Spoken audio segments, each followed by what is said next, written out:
Olá, vamos estudar um pouco sobre a busca existencial, esse tema que muito nos faz refletir sobre a nossa proposta na vida encarnados, como espíritos imortais.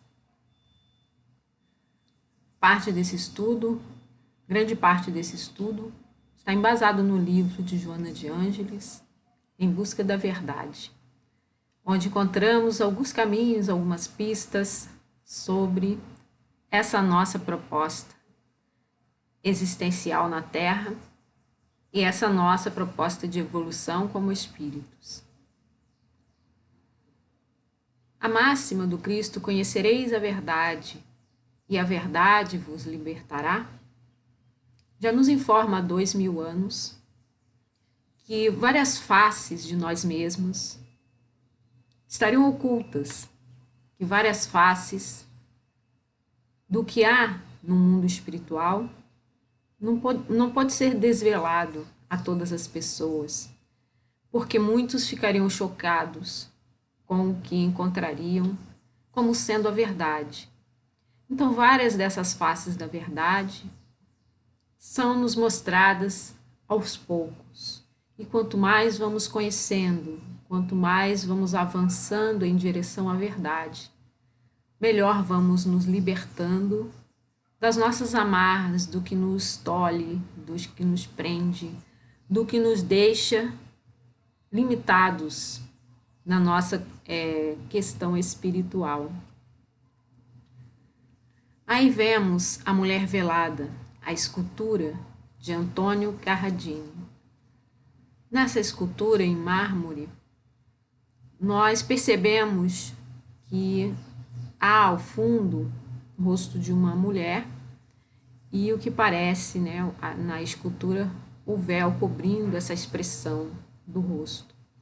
Dizem que a verdade era uma mulher muito bonita, que andava nua e chocava as pessoas com a sua beleza.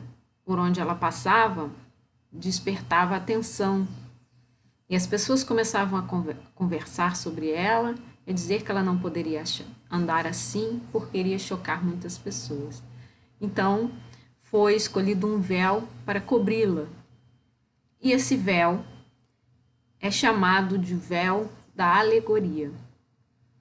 Então, muitas coisas que não podem ser ditas de forma em que as pessoas não possam compreender, algumas pessoas ainda imaturas, outras despreparadas, algumas que não têm o discernimento da nossa vida espiritual, que ainda não acreditam na vida espiritual, poderiam ficar muito chocados com algumas verdades.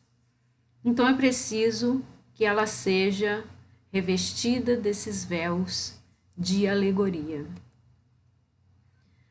E aí vemos Jesus falando aos discípulos, falando àquele povo que o seguia e o buscava para ser curado de seus males e para ser elucidado sobre as verdades que ele dizia do reino de Deus. Muitos iam buscar a palavra amiga de Jesus para o consolo de seus corações aflitos, porque à época ele era considerado um profeta e os profetas aconteciam de tempos em tempos, para libertar o povo, para esclarecer o povo, para curar o povo. Mas por que Jesus falava por parábolas? Então, alguns dos seus ensinamentos, quando nós lemos nas leituras bíblicas ou no Evangelho segundo o Espiritismo, em alguns trechos destacados por Allan Kardec, percebemos que algumas verdades ele revelava aos seus apóstolos e ele dizia a eles que eles poderiam compreender essas verdades, mas havia outros temas ou outros assuntos em que ele se referia ao povo em geral. E quando ele se referia ao povo, à multidão que o seguia, faminta de paz, faminta de consolo, faminta de luz, ele usava o véu da alegoria. Ele revestia as verdades imortais por essas alegorias.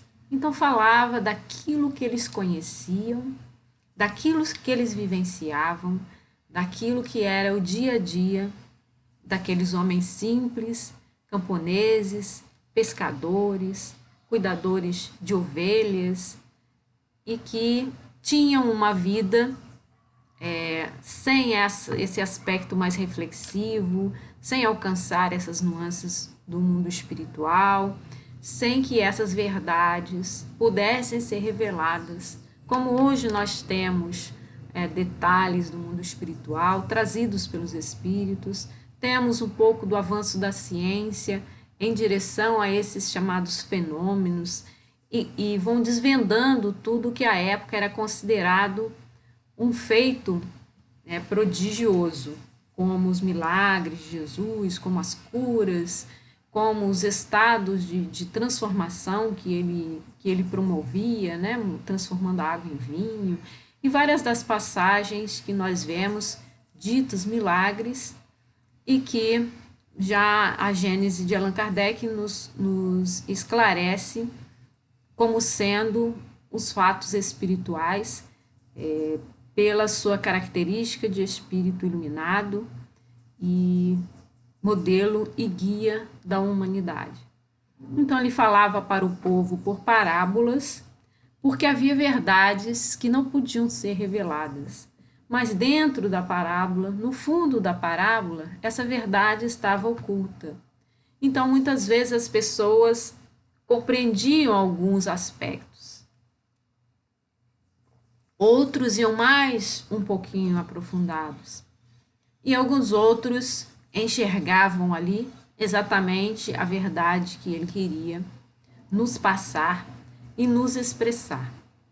Então esse movimento de Jesus era para preservar o próprio povo e para não deixar de lançar a sua semente de luz naqueles corações que estavam ali predispostos, que estavam ali devotados, que estavam ali abertos naquele momento, que era um momento especial para o nosso planeta, com a vinda do nosso governador e guia, tendo sido preparado para acolher o Mestre Jesus e naquele momento, né, todo o povo receber essas sementes iluminativas, essas sementes de ideias a partir da consciência do reino de Deus. E que ele não podia dizer completamente. Nem havia palavras à época para explicar algumas das verdades imortais que hoje nós mais comumente conseguimos alcançar e conseguimos descrever desses fatos espirituais. Então, muito desse sentido ficou guardado, ficou oculto nos símbolos sagrados, buscando esse sentido imortal. E aí todas as religiões que têm essa criação de símbolos para guardarem ali algum significado que se mostrava por si mesmo, né, sem precisar ser explicado. O símbolo da cruz do cristianismo era um símbolo de reconhecimento entre os cristãos que eram perseguidos após a morte de Jesus e que se reuniam clandestinamente nas catacumbas. Então, eles faziam esse símbolo da cruz para se identificarem e se reconhecerem como cristãos. Então, nesse símbolo ficou guardado toda a filosofia de Jesus que era passada de boca a boca, e alguns poucos tinham instrução, eram alfabetizados para poder registrar o que Jesus tinha falado. Então, são poucos as anotações, né, são poucas as notícias que nós temos, vindas por alguns desses apóstolos que tinham consciência e depois por Paulo, as cartas de Paulo, né, que constituem alguns trechos do Novo Testamento. Então, esses símbolos guardavam esse significado que era oculto e que não podia ser revelado também a todo o povo, porque porque muitos ali perseguiam os cristãos, né? Muitos incomodavam, e assim como outras religiões também foram criando a simbologia para guardar ali um fundo de significado que é coletivo e que não é preciso ser explicado, basta o símbolo para ser acessado pelo nosso inconsciente. Então, isso fica guardado com uma função desse sentido, que é do espírito, é algo espiritual que talvez a mente racional nem alcance completamente. Então, quando a gente mostra, né, a cruz, às vezes as pessoas ligam a cruz ao sofrimento, ligam a cruz à dor, principalmente quando Jesus ainda está retratado ali numa escultura, né, em seus momentos de sofrimento e de morte. E enquanto esse símbolo ele é muito mais do que apenas o sofrimento, ele é o símbolo de todo o cristianismo, de todo essa luz que foi revelada à terra e que veio pelo Mestre Jesus. Algumas faces do sagrado, elas se revelam em alguns ritos que nós celebramos, ritos de passagem, momentos da nossa vida em que nós usamos a simbologia porque é algo que vai modificar completamente a nossa vida. Então, por exemplo, o uso de aliança no casamento, que é um momento em que a vida dos dois, né, tanto o homem quanto a mulher, que estão se unindo ali, vai mudar drasticamente, né, vai mudar profundamente. Então, essa face do sagrado, ela se revela na vida humana em alguns momentos que são comuns a todas as pessoas, né? Todas as pessoas que se casam vão mudar totalmente a sua vida, vão se dedicar a criar uma outra família, vão se unir, né, para o resto da vida ou para o resto do relacionamento. E isso é uma das faces desses momentos que marcam a nossa evolução. Dali para frente, você vai ser uma pessoa comprometida com outra e vai expressar essa união por meio desse símbolo, que é o anel, né? O anel do casamento. Encontramos nas parábolas deixadas por Jesus, algumas parábolas, o mesmo símbolo, símbolo do perdido e do achado. São 3 parábolas que foram trazidas por Jesus que têm mais ou menos o mesmo significado. A parábola da dracma perdida, em que uma pessoa perde uma dracma, né, uma moeda, e varre a casa toda, e quando encontra a dracma, ela se alegra e convida as vizinhas todas para comemorarem que ela tinha achado a dracma. Da ovelha desgarrada, né, a ovelha perdida, aquele pastor que está no rebanho deixa 99 ovelhas para buscar aquela que tinha sido perdida, e quando encontra, ele festeja também e celebra com a sua família, né, que tinha encontrado aquela ovelha perdida. E a história do filho pródigo, que é um pouco mais profunda, mas que tem também esse mesmo sentido dos achados e dos perdidos. Então, aquele rapaz que diz ao pai que quer vender, que quer a sua parte na herança, né? E pede o que ele tem de direito, e o pai divide entre... Ele tinha 2 filhos e aquele filho queria a sua parte. Ele divide, o filho vai e gasta tudo que tem. E aí advém naquele local um tempo de fome, né? Um tempo de muita dificuldade, e o filho se emprega num lugar onde ele é guardador de porcos, e quando ele vê os porcos sendo alimentados, ele se lembra da casa do pai. E aí fala, poxa, eu estou aqui, né, querendo comer a comida dos porcos, porque não tenho o que comer, e o meu pai está lá na fazenda com tudo que é meu direito também de desfrutar. Mas eu não tenho como retornar, porque dissipei todos os bens que são do pai.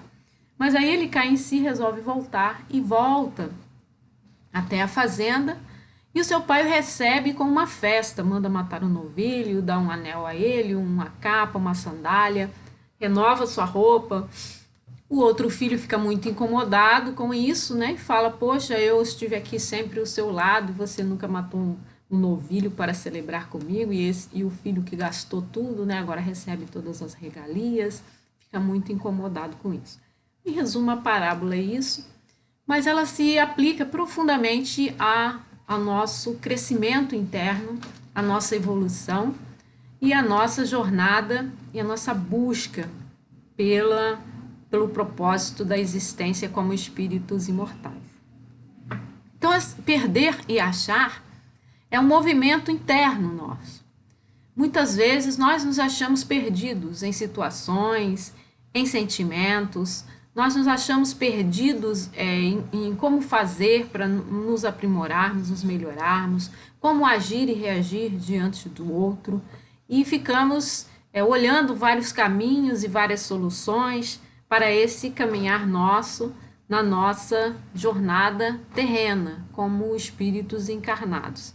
Isso nos deixa uma dúvida profunda, né? Aquele que se perde pelo caminho, aquele que desperdiça a encarnação, aquele que esbanja o que é do Pai, né? Os recursos naturais doados pelo Pai, o corpo físico que nós temos, a nossa inteligência, a nossa capacidade de amar, os nossos relacionamentos, aquele que tem todas essas dádivas que foram doadas por Deus para a nossa evolução aqui na Terra e que muitas vezes na sua juventude ou mesmo na sua idade adulta não consegue, né, preservar essas dádivas, não consegue refletir sobre esse corpo que é dado por Deus. E muitas vezes nós nos perdemos nesse movimento. E aí precisamos nos achar. Quem eu sou, onde eu estou, para onde eu vou, como espírito imortal, o que eu estou fazendo aqui na Terra e qual é o caminho, o melhor caminho de retorno ao Pai. Então ali vemos a fala da Alice, né, com o gato, ela perguntando se ele pode ajudar e perguntando para onde vai essa estrada. E o gato pergunta a ela: para onde você quer ir? Ela fala: não sei, estou perdida. E o gato diz: para quem não sabe para onde vai, qualquer caminho serve. Então, o primeiro movimento nosso, nessa nossa busca existencial, na nossa contemplação interna de quem somos, na nossa reflexão diante da vida espiritual que nos move a estarmos aqui encarnados hoje, é saber esses dois passos: onde eu estou no movimento evolutivo e para onde eu vou. Se eu não sei onde eu estou, né, geralmente nós não somos grandes coisas, não construímos grandes coisas no mundo, estamos aqui num mundo que é de provas ainda, de expiações, e certamente temos muitas coisas a devolver ao Pai, de que foi tomada inadvertidamente. Ainda temos muitas questões internas com a lei de causa e efeito para nos restituirmos e sabermos exatamente para onde eu estou indo, qual é a minha meta como espírito, qual é a minha meta no mundo espiritual e não metas no mundo físico. Muitas vezes, quando perguntamos às pessoas, elas respondem metas do mundo físico, né? Casar-se, ter filho, construir família, às vezes metas profissionais, alcançar esse nível de conhecimento, ou esse nível de trabalho, ou metas do dia a dia, né? Vencer essa mazela, transpor essa dor, esse momento de dor, e não enxergam essa perspectiva mais profunda do ser, dessa aventura do espírito em várias e várias encarnações vindo ao planeta Terra. Então esse é o movimento do filho pródigo, quando ele estava lá cuidando dos porcos, e o que a parábola nos diz é a frase: ele caiu em si.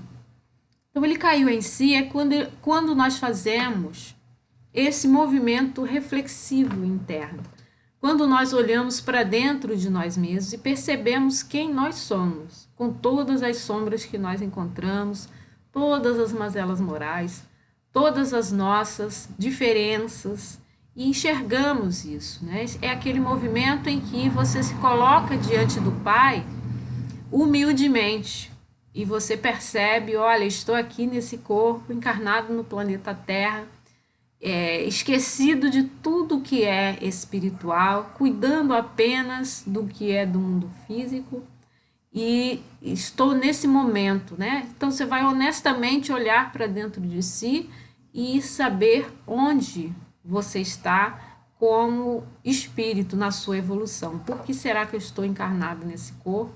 Por que será que eu estou aqui na Terra, nessa família? O que será que eu tenho a resgatar com esse trabalho que eu faço?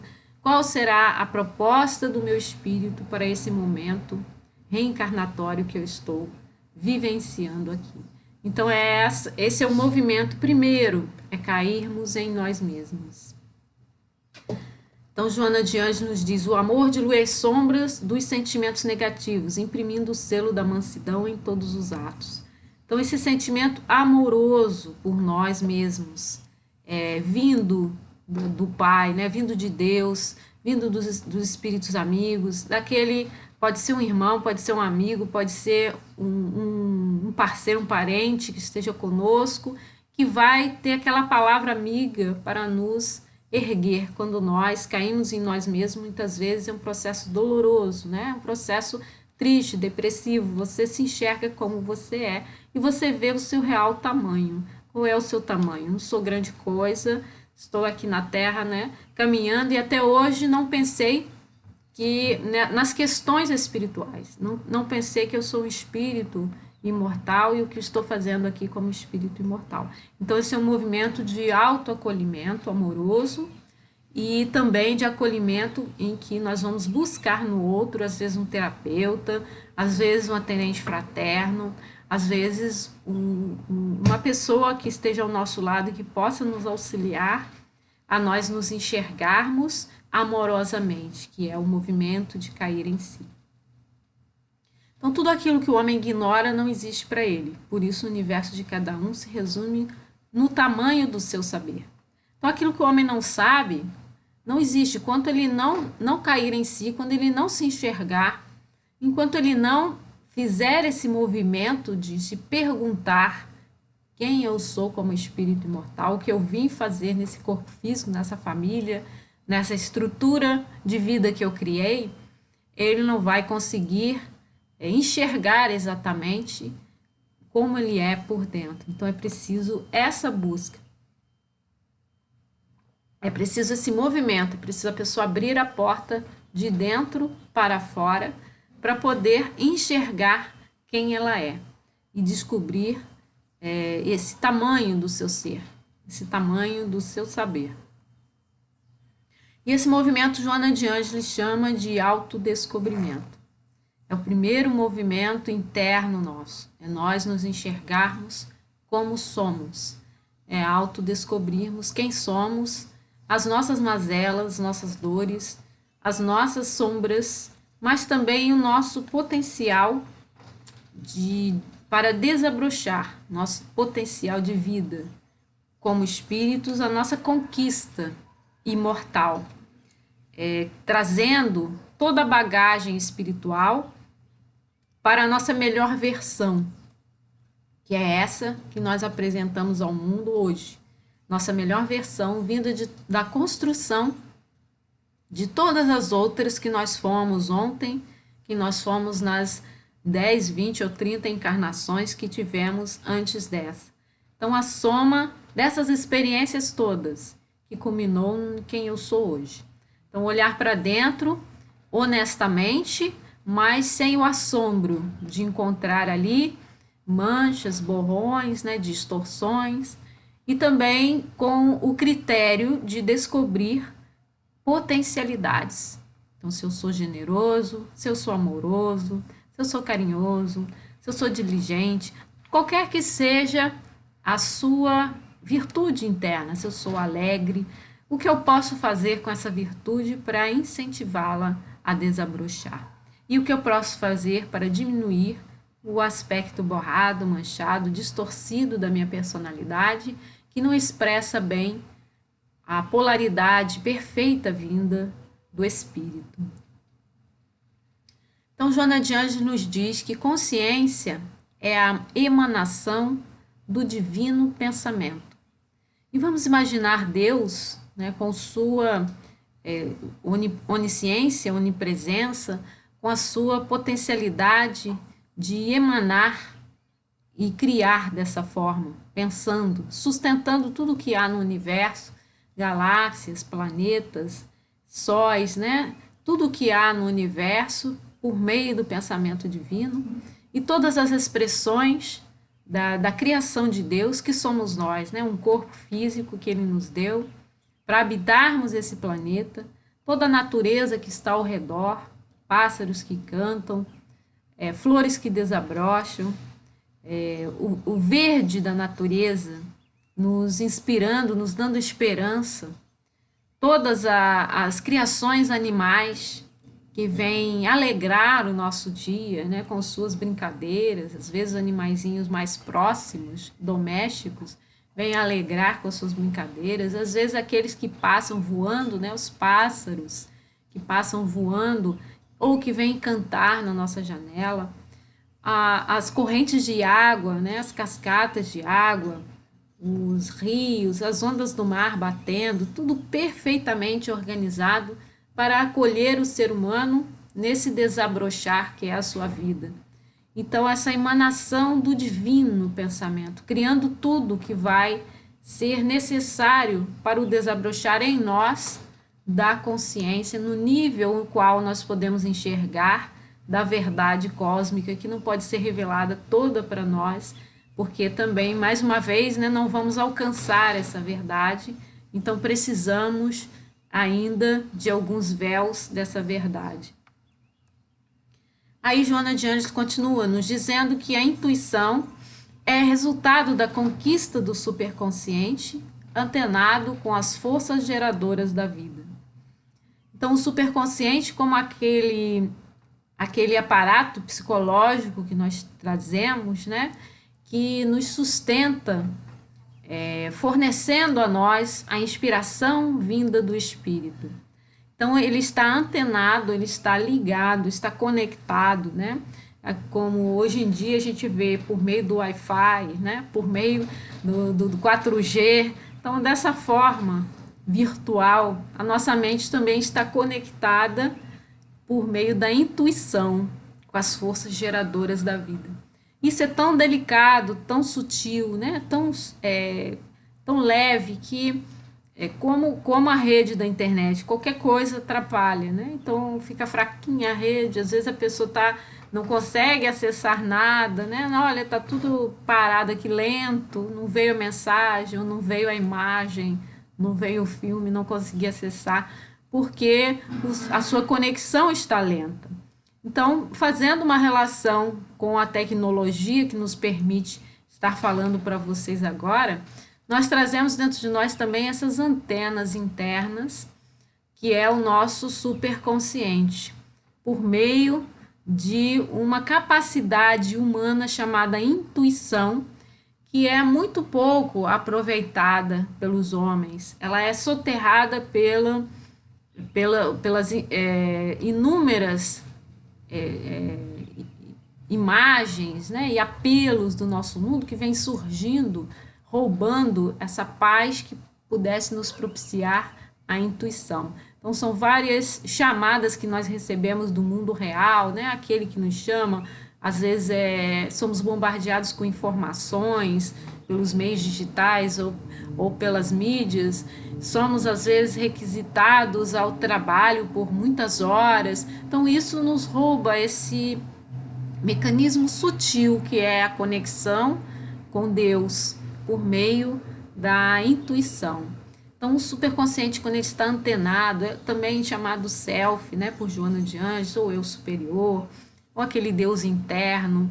Então, todos esses processos que nós vemos de transformação do homem na sua paz, são essa busca do superconsciente, ou de todos esses nomes, né, que podemos nomeá-lo, como esse terceiro andar da casa, como diz André Luiz, né, esse sótão da casa, onde estão ali as nossas conquistas espirituais, para onde nós vamos quando nós queremos silenciar a mente, conversar com Deus ou encontrar intuição e inspiração para a nossa vida.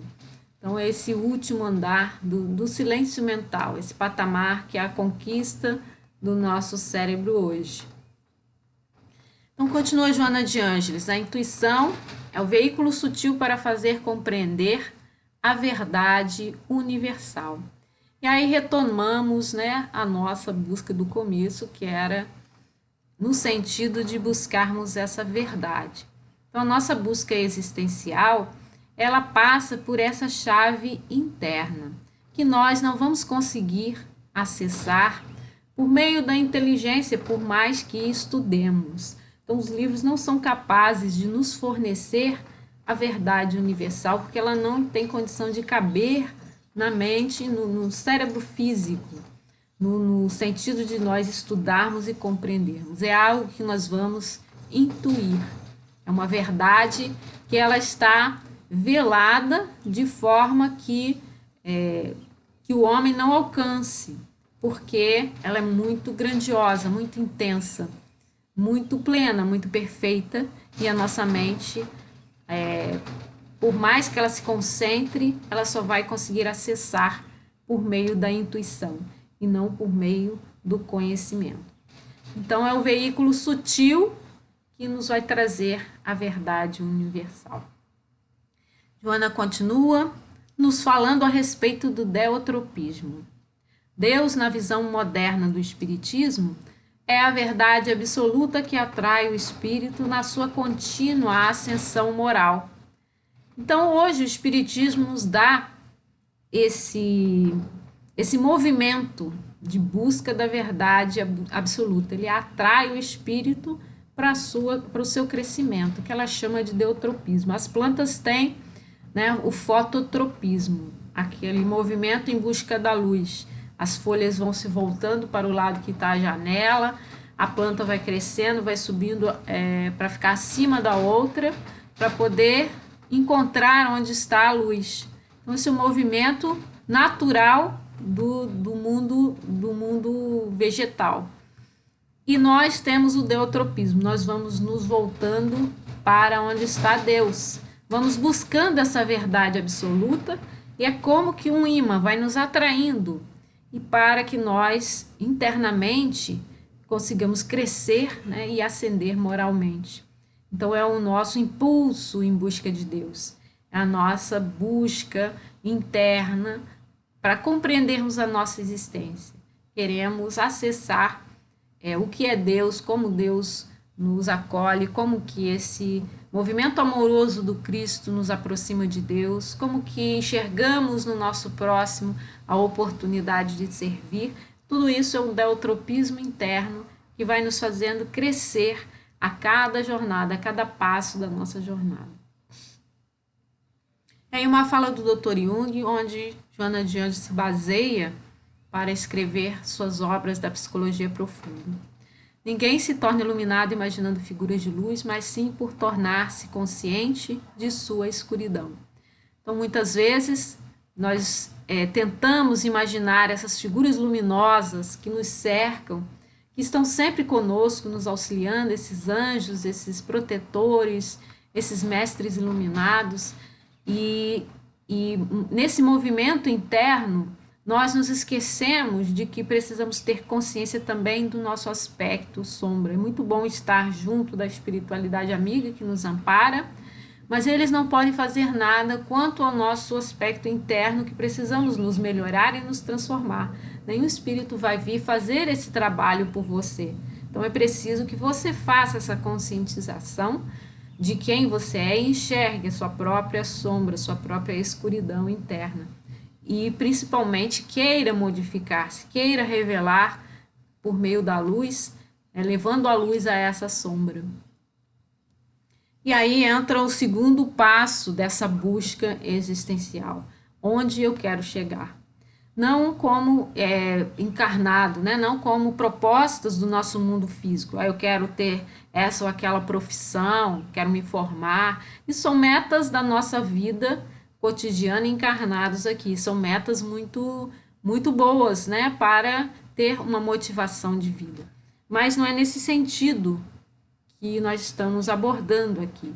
É no sentido espiritual. Quais são as metas como espírito imortal? Então, esse é o segundo passo.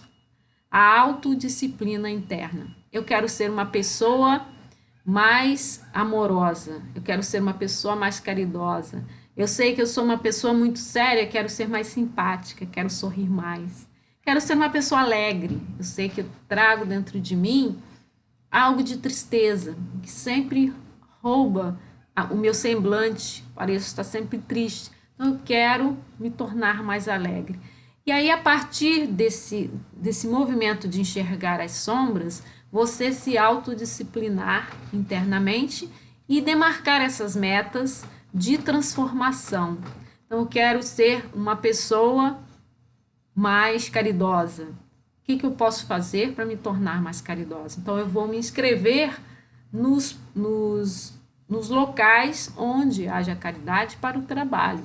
Então, vá à casa espírita, inscreva-se no SAPS, no ápice, né, no local de doação de cestas, no acolhimento de crianças, né, na evangelização, qualquer que seja a tarefa que vai te aproximar do seu ideal, da sua meta como ser humano, da sua meta como ser humano em transformação. Então, é essa autodisciplina interna que vai nos dar o segundo passo. O primeiro passo é você se enxergar, se conhecer, se ver como você é,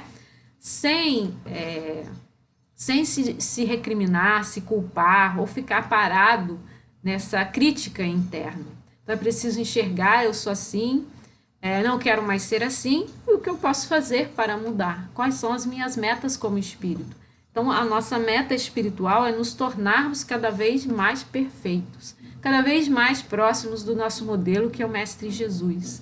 Então, para isso, precisamos fazer um movimento interno de transformação. É preciso colocar pequenas metas diárias. O que eu vou fazer hoje para ter mais esperança? Para ser uma pessoa mais consciente? Então, vou abrir uma página espírita, ler todos os dias, fazer uma oração, coisas pequenas que vão nos transformando internamente ao longo do tempo. Então, ao longo do tempo, aquela página que é lida pela manhã, 5, 10 minutos que nós dedicamos ao nosso autoequilíbrio, vão repercutir ao longo dos anos numa mudança em todo o nosso padrão etérico físico, né? Na nossa postura, no nosso semblante, no nosso campo de energia. Tudo isso vai modificar por meio dessa autodisciplina. Então, aquela pessoa que quer ganhar uma corrida, ela precisa treinar. Então, assim como nós treinamos um músculo para que ele reaja de forma satisfatória, né, consigamos alcançar nossas metas de corrida, de salto, caminhada, seja o que for, também nós precisamos desse treino no aspecto emocional e no aspecto moral. Então, se enxergamos uma adversidade, se enxergamos em nós uma dor, se enxergamos em nós uma sombra, é preciso esse treino para, como uma musculação, exercitarmos o nosso aspecto positivo em nós. Joana Ângeli nos diz sobre as metas evolutivas. O ser humano é um conjunto de transição contínua em processo de aprimoramento incessante.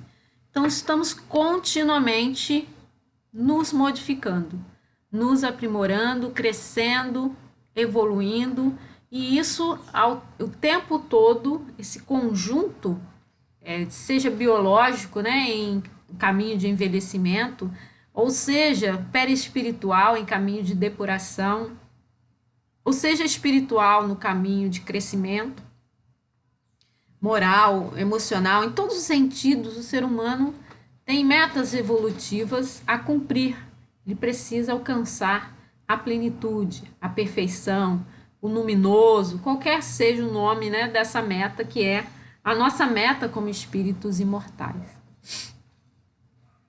Novo nível de despertamento. Joana nos diz que a sensibilidade e as percepções fazem-se aguçadas, abrindo espaço para a compreensão do sentido da vida e a conquista legítima da realidade. Ela sempre coloca a realidade com letra maiúscula quando ela quer se referir à realidade espiritual.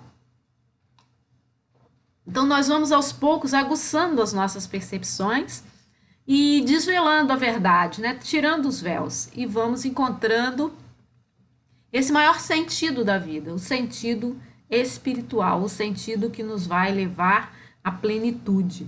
Então, a realidade verdadeira é a realidade do Espírito.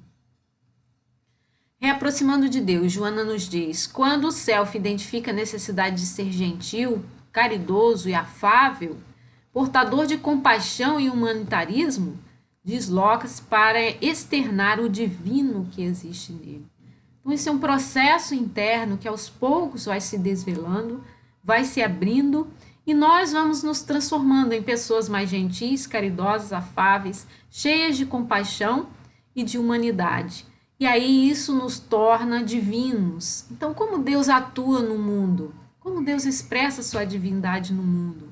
Por meio das mãos caridosas daqueles que se revestem do divino. Então, ele coloca para fora o que há de divino nele, se torna caridoso, se torna humanitário, se traz a compaixão pelo irmão, se torna carinhoso, caridoso, gentil, afável, todas essas virtudes, né? Alegre, se torna um bom ouvinte, um ombro amigo, um conselheiro. Então, todas essas faces que são de Deus e que atuam no mundo por meio das nossas mãos, da nossa palavra, né? Porque é o homem que precisa agir em nome de Deus. Então, o homem se transforma e o self vai se reaproximando de Deus nesse sentido, de tornar cada vez mais leve, suave, né? Refletindo o que há de divino. E esse é o terceiro movimento que Joana de Anjos nos fala, o movimento interno, né? A autotranscendência. Quando nós compreendemos o quanto nós podemos fazer para acolher o nosso próximo, quanto nós podemos fazer como meta espiritual na nossa caminhada de evolução. Então, a busca existencial, ela sempre passa por esses três movimentos. E a pessoa que chega na autotranscendência, ela se enxerga com consciência, ela olha para dentro, ela sabe exatamente quais são os seus potenciais de amor, quais são as suas dores, as suas sombras, e ela transcende ao que ela é. Ou seja, ela deixa o aspecto negativo e passa a explorar e atuar no aspecto positivo.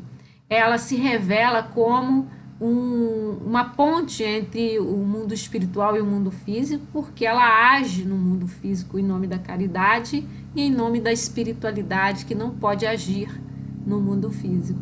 Então, as mãos, né, o olhar, a palavra daquele que fez esse movimento de autotranscendência se transformam na mensagem de Deus para aquele que ainda não consegue, né? Às vezes está passando dificuldades materiais, às vezes está precisando de uma palavra amiga. Então, nós nos tornamos instrumentos de Deus.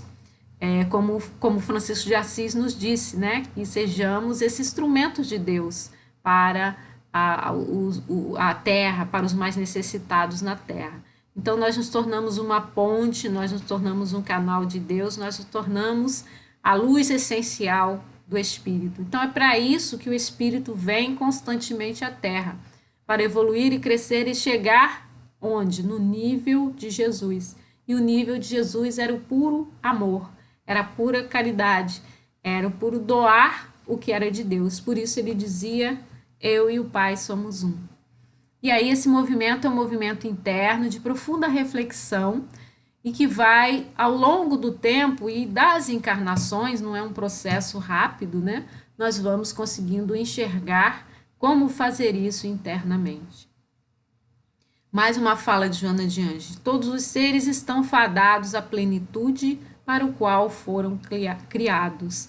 Então esse é um processo que é a nossa busca plena existencial, é o processo que é do Espírito. O que o Espírito veio fazer aqui, ele veio se tornar pleno. Então, todos nós seremos um dia como Jesus, alcançaremos essa plenitude. Uns vão levar mais tempo, outros vão levar menos tempo, mas esse é o nosso caminho de transcendência. Então, o self abre-se à essência divina, o arquétipo primordial, logrando plenitude do luminoso. Luminoso é esse estado de vivência que o ser possui acerca de questões sobrenaturais, geralmente sagradas, transcendentais ou da divindade. Então, é tudo que há de divino dentro de nós. Então, esse movimento de nos abrirmos ao que há de divino dentro de nós, né? Buscando a plenitude. Como que eu posso servir a Deus melhor? Como que eu posso me modificar e me adequar ao que Deus precisa que eu seja nesse momento? Deus precisa do quê? Que eu seja caridoso, que eu seja amoroso, que eu seja gentil, que eu seja delicado. Então, o que Deus precisa expressar por meu intermédio nesse momento? E aí, esse é a nossa essência se revelando, né? O self se revelando. Mais uma vez, Joana de Anjos nos diz: o estado crístico logrado por Jesus foi alcançado pelo apóstolo Paulo e ainda pode ser alcançado quando se atinge o estado luminoso.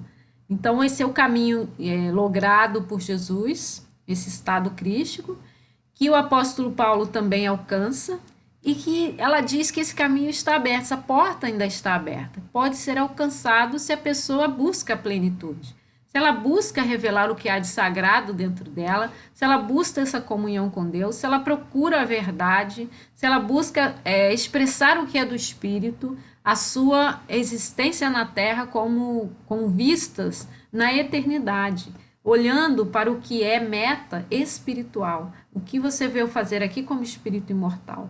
Então, encontrando dentro de si esses passos que foram dados por Jesus, que foram dados pelo apóstolo Paulo, e que muitos outros irmãos nossos, espíritos, nos deixaram notícias de como internamente estavam dando ou se afastando desse momento, desse estado interno de plenitude.